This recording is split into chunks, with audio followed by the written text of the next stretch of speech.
Hello, writers. Hello, story keepers. Welcome back. We are on session 3 of documenting family stories. And you may be wondering, I missed class 1, I missed class 2. Can I still jump in and start? Absolutely. Everyone is welcome. You can start at any time. I'll just ask that you go back to class 1 and 2 so that you can catch up a little bit. I'm Dr. Ebony. I am an author of books for children, and I'm an English professor, and I am a writing coach.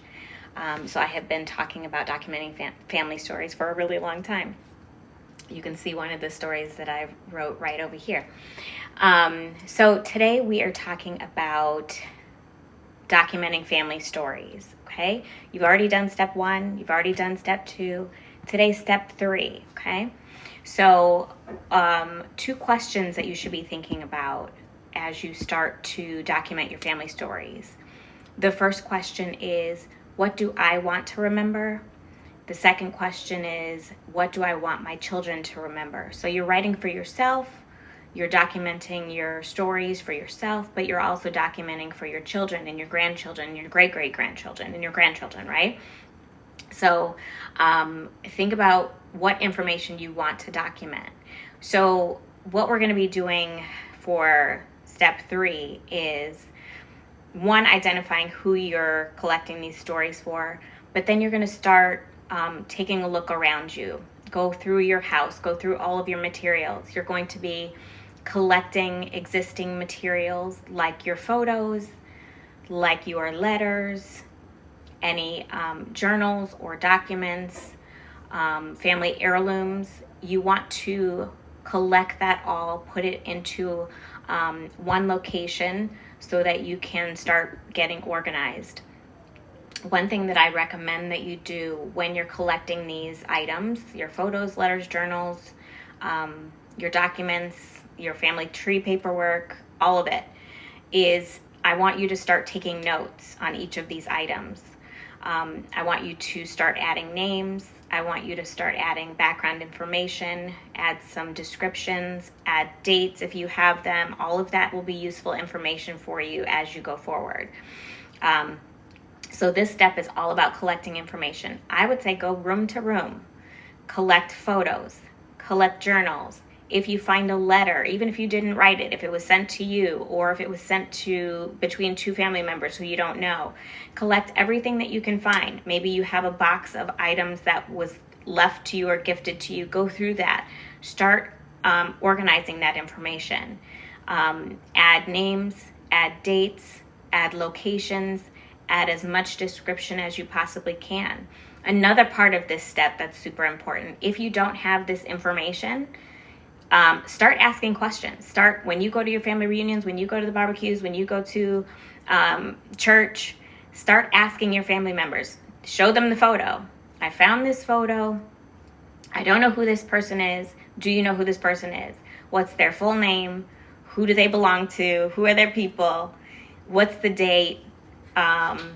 What are they doing in this photo? Start jotting down as much information about each photo that you find. Okay, if you find letters, that were written between family members who you don't know, do the same thing.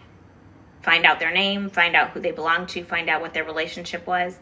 The reason it's important to find out this information is that so when you start to tell your story, when you start to put the story together, you'll have all the major players. You'll know who these people are. You'll know who they were to you. You'll be able to explain that to your children. You'll be able to explain that to your grandchildren, right, in your writing, okay? So this step is all about collecting the items that you already have. We will get to how you dig for information, okay? Start with what you have, because then you'll know what you need to be researching and finding, right? So start with the information you have. Collect photos, collect letters, collect journals, read through everything that you have and start taking notes, okay? If you are confused along the way, if you don't know what to ask, jot those questions down. That's okay, all right? Say, I found this photo. There's 3 people in the photo. annotate. We call it annotating, right? Jot notes as you're reading. Who is this person? How are they related? How old are they in this photo? Where do they live? What's their background? What was their relationship? Who are they to me? Who are they to my children? These are all questions that you want to ask as you are sorting through each of these items, all right? Another thing I recommend is that you keep a journal, okay?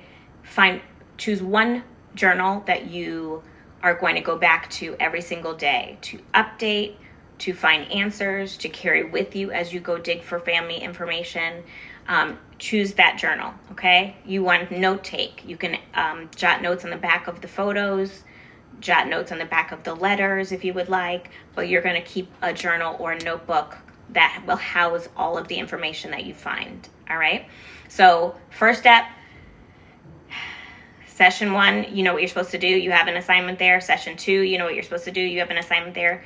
Session 3, we are moving on to collecting existing information, the information that's around you right now, so you don't have to go anywhere to find it. What photos do you have? What letters do you have? What journals, paperwork documents, records for your family members?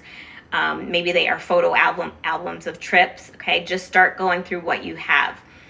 Add names, add dates, add descriptions of the photos, add identifiers. This person belongs to this person. This person is related to me.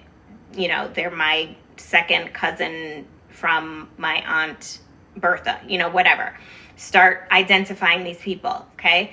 A lot of us, we have books and boxes full of photos, right? So what I want you to do in this step is to start adding names, places, dates, times, descriptions, okay? So you can start putting the story together, because it'll be really hard to write a story and put the story together if you don't have all of this information in place. So we're going to do that now, all right? This step is all about gathering your resources, all right? Congratulations to those of you who have already done step 1 and 2. I'm super proud of you. Those of you that are just starting, that's okay. You can start at any point. There is no timeline. You have an assignment after every class. You can do it at your own pace, so there's no pressure, all right? If you've done 1 and 2, fantastic. Those of you who are just jumping in and you're going to start this week, I'm super excited for you. Now is the time to start writing your stories, okay?